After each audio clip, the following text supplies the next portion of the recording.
بسم الله والحمد لله والصلاة والسلام على رسول الله وعلى آله وصحبه ومن والاه. اللهم صل على محمد وعلى آل محمد كما صليت على إبراهيم وعلى آل إبراهيم في العالمين إنك حميد مجيد. اللهم بارك على محمد وعلى آل محمد كما باركت على إبراهيم وعلى آل إبراهيم في العالمين إنك حميد مجيد. ثم أما بعد. مع أحكام الأذان, rulings of fiqh related to the adhan. Al-adhan, the Arabic word that means announcement, the calling for the prayer. Al-adhan, scholars they say, هو التعبد لله عز وجل بالإعلام بوقت الصلاة, worshipping Allah by announcing the timing of salah with certain words. Not any word we can say we can be considered adhan, but there are specific words you use to make adhan.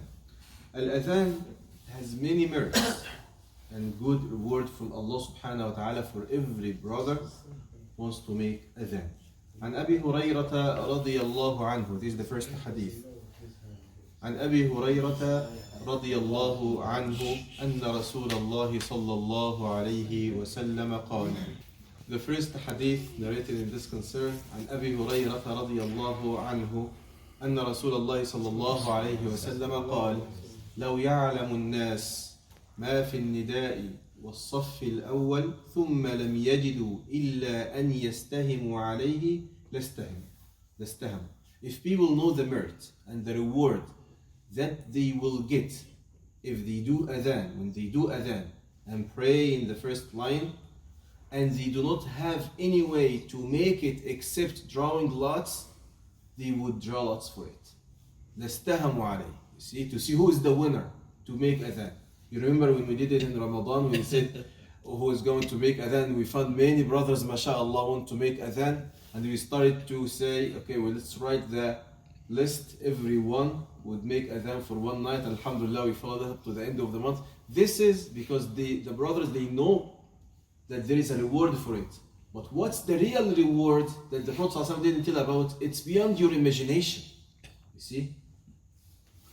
When Allah subhanahu wa ta'ala promises with a reward, do not ask how big is it, because whatever comes to your mind will be much bigger. Now, لو يعلم الناس ما في النداء والصف الأول ثم لم يجدوا إلا أن يستهموا عليه لاستهموا ولو يعلمون ما في التهجير لاستبقوا إليه. If they know the merit and the blessings and the reward they will get when they go earlier for the prayer, they would hasten to it. They would raise each other to make it. ولو يعلمون ما في العتمة والصبح لأتوهما ولو حبوا. If they know the merit of praying Salat al-Isha and Salat al-Fajr in Jama'ah, they would rush for it, even crawling on their hands. If they couldn't move, they would crawl in their body. The other hadith narrated by Abd-Allaah ibn Abd al-Rahmaan ibn Abi Sa'sa'ah and Abi Sa'id al-Khudri رضي الله عنه قال: إني أراك تحب الغنم والبادية. He says to him, I see you like to spend time with your sheep and goats in the desert. فإذا كنت في باديتك, if you are in the desert, أو في غنمك, or herding or taking care of your sheep, فأذنت للصلاة, you make adhan for salah, فارفع صوتك بالنداء. Does it mean if I'm alone, can I make adhan? Yes. What's the benefit I'll get? He says to him, raise your voice with the adhan when comes the time of prayer. فإنه لا يسمع مدى صوت المؤذن جن ولا إنس إلا شهد له يوم القيامة. For anything that would hear the voice of the muezzin, whether it's a human being or a jinn, creatures that we do not see, if any creatures hears your voice, it will witness for you in the day of judgment. فإنه لا يسمع مدى صوت المؤذن جن ولا إنس إلا شهد له يوم القيامة. قال أبو سعيد: سمعته من رسول الله صلى الله عليه وسلم. Abu Sa'id, after telling this advice, he said, I heard that from Rasulullah sallallahu alaihi wasallam. If you are alone, raise your voice with adhan, because anything that would hear your adhan would witness for you in the day of judgment. In the other riwayah, another narration, لا يسمع شجر ولا مدر ولا حجر ولا جن ولا إنس. Even the trees, even the stones, even the human being, even everything around you would witness for you in the day of judgment for this adhan that you just said. The third hadith narrated by al-Bara ibn Azib radiyallahu anhu, أن النبي صلى الله عليه وسلم قال إن الله وملائكته يصلون على الصف المقدم. Allah and His angels يصلون. The salah from Allah is mercy.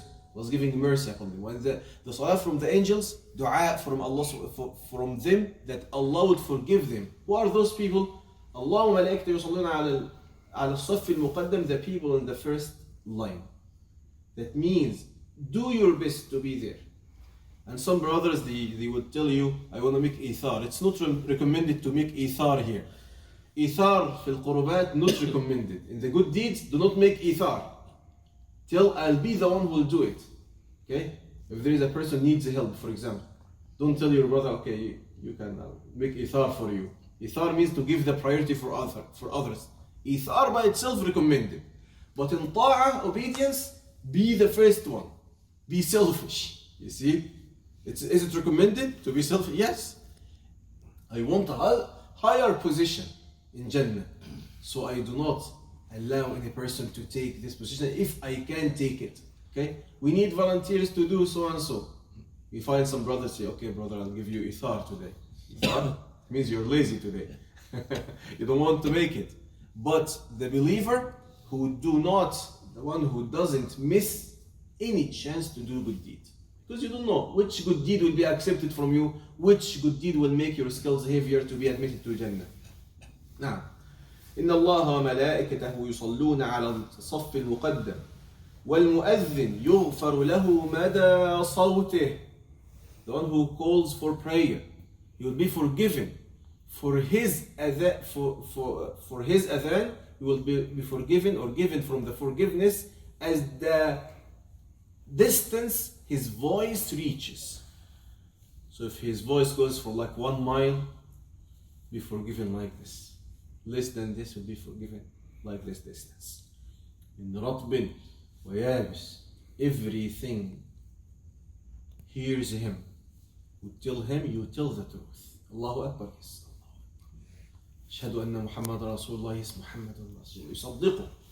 رطب أو يابس, whether it's dry or wet or anything hears him. وله أجر من صلى معه. He will be also given the reward for everyone praying with him. That means what? That means they have the reward. He doesn't take it away from them. No, he is be rewarded equal reward given to them. Why? Because he was the reason, reminded them for the prayer. The Prophet ﷺ tells whoever guides to good deed, he will be given the same reward. Now, the fourth hadith in this concern, عن أبي هريرة رضي الله عنه قال قال رسول الله صلى الله عليه وسلم الإمام ضامن. Al-Imam is responsible. وَالْمُؤَذِّنُ مُؤْتَمَنٌ, and the muezzin is entrusted. اللهم أرشد الأئمة واغفر للمؤذنين. O Allah, guide the imams and forgive the muezzins. Al-Imam ضامن, what does it mean he is responsible? Responsible for what?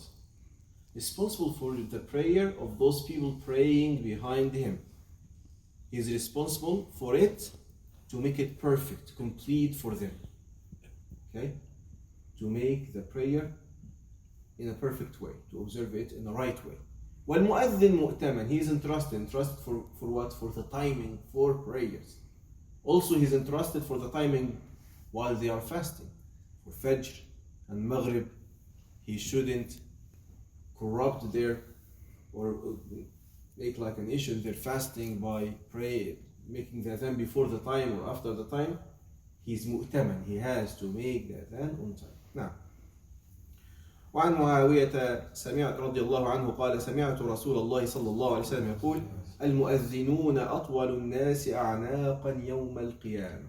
Those who give adhan will be with the longest necks on the day of judgment. That's to show them in honor in front of everyone. May Allah subhanahu wa ta'ala honor all of us in the day of judgment. وعن أنس بن مالك قال أنس بن مالك رضي الله عنه قال قال رسول أو سمعت النبي صلى الله عليه وسلم سمع النبي صلى الله عليه وسلم رجلا Anas ibn Malik narrated that the Prophet sallallahu alaihi wasallam, he was traveling or walking. He heard a man saying, Allahu Akbar, Allahu Akbar. And the Prophet sallallahu alaihi wasallam said to him, al-Fitra. He is on Islam, the religion of Islam, al-Fitra, the innate state of Islam. Then when he said, Ashhadu an la ilaha illallah, and the Prophet ﷺ said, Kharaja min al-nar. He is saved from the hellfire.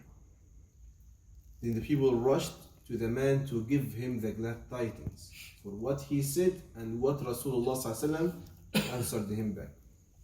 They found him a shepherd.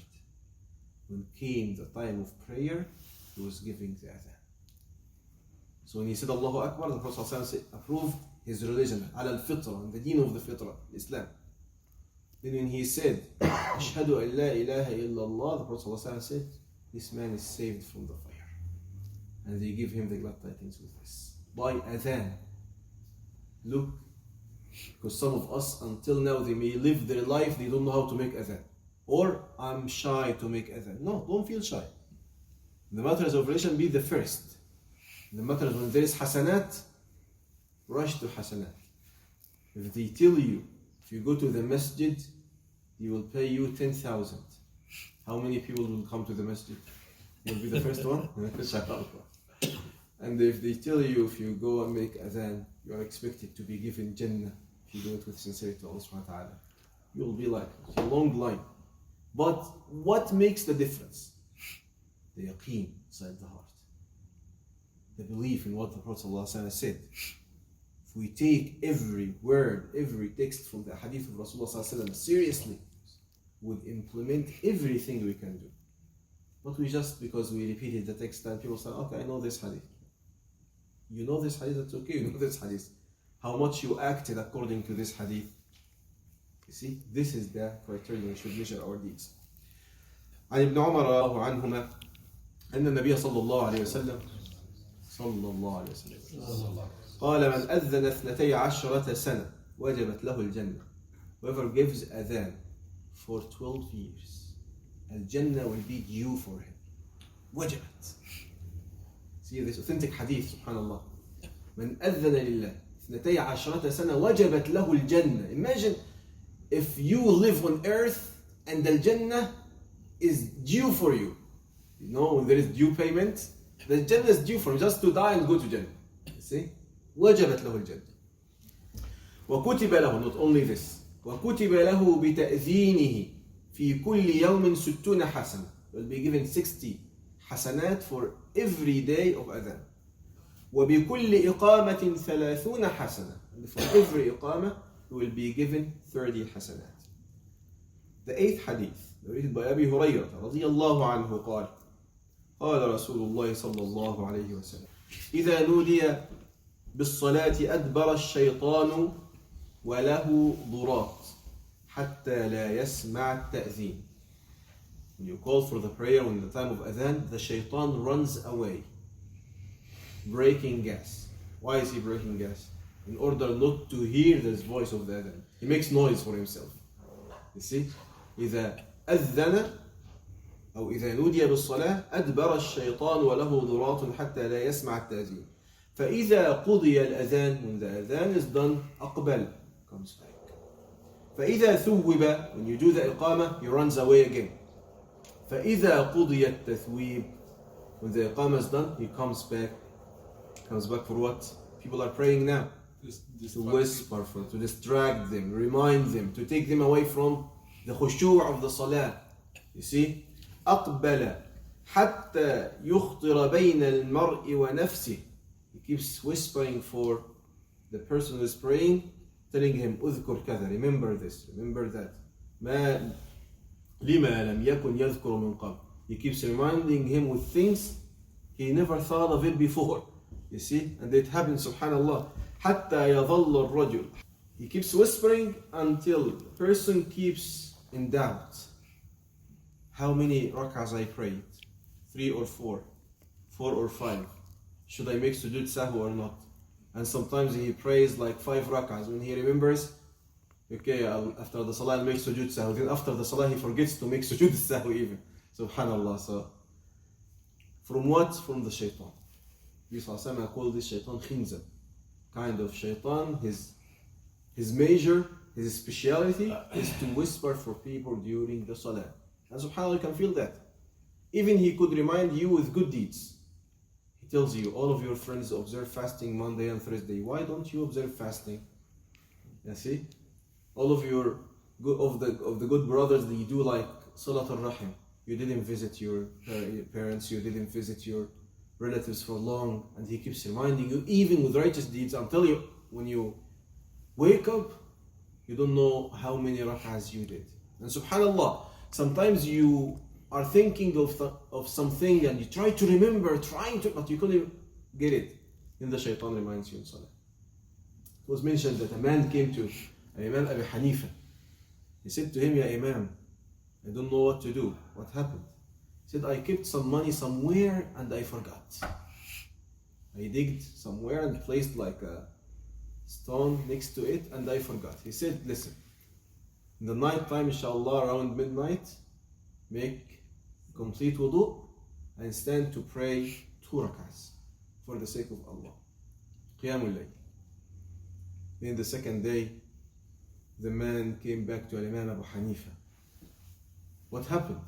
He said, I remembered from the first rak'ah. Once he started Allahu Akbar, he remembered where exactly he placed the money. The shaitan didn't want him to complete it. You see? And from the first rak'ah, I remembered, the shaitan reminds, whispering. Remember that you didn't pay your bill. It happens, yes? Huh? You forgot something on the stove. You forgot your door open. You keep in your prayer, the Imam is making the salah too long. You see, some people like this. And so I'm just prayed al-Asr and Qul Allah. But for him, he wants to go back home. Why? Because the shaitan is there, making it heavy for him. The same thing, subhanAllah, when you pray Tarawih. The Imam may just pray with 1 page or like few verses. But the man behind him is thinking that he's reciting the entire surah of al-Baqarah. What makes it heavy for him? The shaitan. See, but when he's in the line on DMV or so, he can wait for like an hour, waiting for his turn or his time. You see? In the lines, all of us try to experience it. You see? But in prayer, 3 minutes, 4 minutes extra, Allahu Akbar, keeps complaining. That's from the shaitan that comes to it. When was the Adhan prescribed? What time? Which year the Adhan prescribed? في السنة نعم في المدينة كان المدينة نعم in the first year of Hijrah. In the first year of Hijrah, they used to count the timing, consider the timing. You know, when the sun is here, this is the Adhan al-Dhuhr, when the sun is there, Adhan al-Asr, when the sun set, كانوا يتحينون. They consider the timing of it and just they gather at the time of prayer. Okay. عن ابن عمر رضي الله عنهما قال كان المسلمون حين قدموا المدينة يجتمعون فيتحينون الصلاة. When the believers or the Muslims came to Al-Madinah, they used to consider to count for the timing of prayer. وليس ينادي بها أحد. Nobody would call for the prayer. فتكلموا يوما, they discussed about this. فقال بعضهم, some of them said اتخذوا ناقوسا, take the bell like the bell of the Christians. وقال بعضهم قرنا, the trumpet like the Jews. فقال عمر أولا تبعثون رجلا ينادي بالصلاة. Why shouldn't you ask a man to call people for salah, invite people for just come for salah or as-salah? The Prophet ﷺ said, يا بلال قم فنادي بالصلاة. So Bilal called people for prayer. This is the first narration regarding it. The second hadith, very important. عن عبد-Allaah ibn ibn Abd ربه رضي الله عنه قال. Who is the name? Abd-Allaah ibn Zayd. Abd-Allaah ibn Abd ربه. This is the narrator of the hadith because we'll need it. This is the Adhan of Abd-Allaah ibn Zayd. لما أمر رسول الله صلى الله عليه وسلم بالناقوس, the Prophet صلى الله عليه وسلم intended to use the bell. Okay, but he hated it. Why? Because the Prophet صلى الله عليه وسلم never liked to act like the people of the book. As we mentioned in the khutbah, he used to do different things. خالفوا اليهود, do not do like the Jews. And here, something like the Christians. He doesn't like to do an act similar to the act of the Christian, but they intended to do. قال لما أمر رسول الله صلى الله عليه وسلم بالناقوس ليضرب أو ليضرب به الناس في الجمع للصلاة, to ring it or to use it to invite people for prayer. وهو كاره لموافقته النصارى, while he doesn't like to imitate or to do an act similar to the act of the Christians. طاف بي وأنا نائم رجل يحمل ناقوسا. I saw in my dream a man holding a bell in his hand. فقلت له يا عبد الله, I said to him, my brother, أتبيع الناقوس? Do you want to sell this bell? He said, for what? ماذا تصنع به? قلت ندعو به إلى الصلاة, to invite people for prayer, to call people for prayer with this. فقال أفلا أدلك على خير من ذلك? Should I tell you something else which is better than using the bell? He said, tell me. قلت له بلى.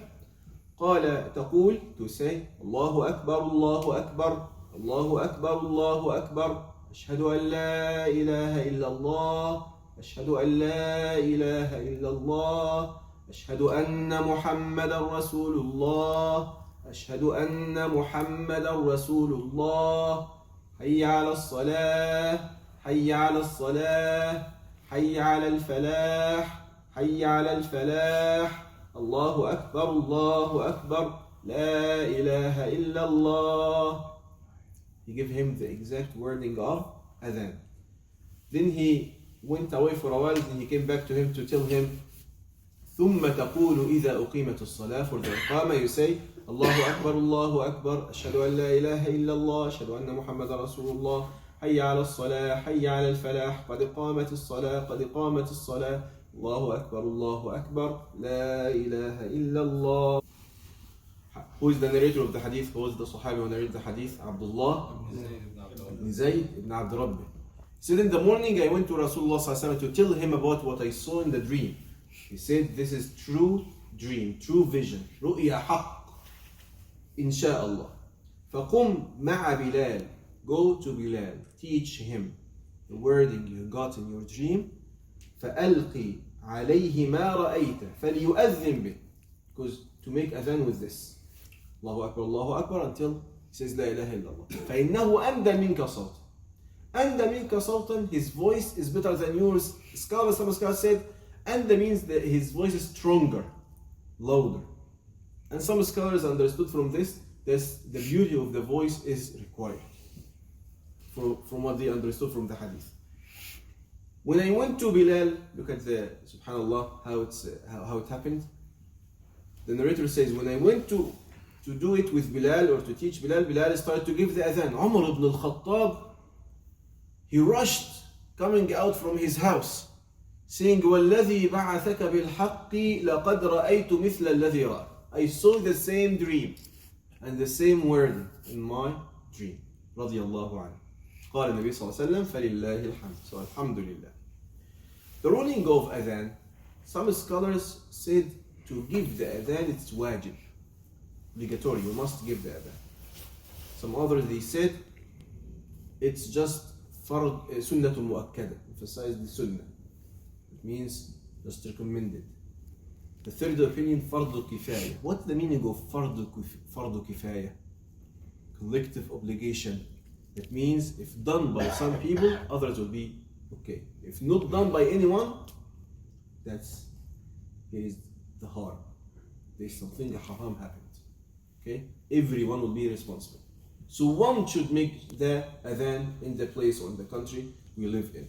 Now, so this is the preponderant opinion, that's fardu kifaya. So that means if you are living here and someone made adhan or someone made adhan in the masjid, you don't have to make adhan even if you came after. Just make iqamah and pray after him. Now, and also if you are a traveler, it's okay to make the adhan. I think we talk longer than usual. We'll stop at this, and next time inshallah we'll talk about sifatul adhan.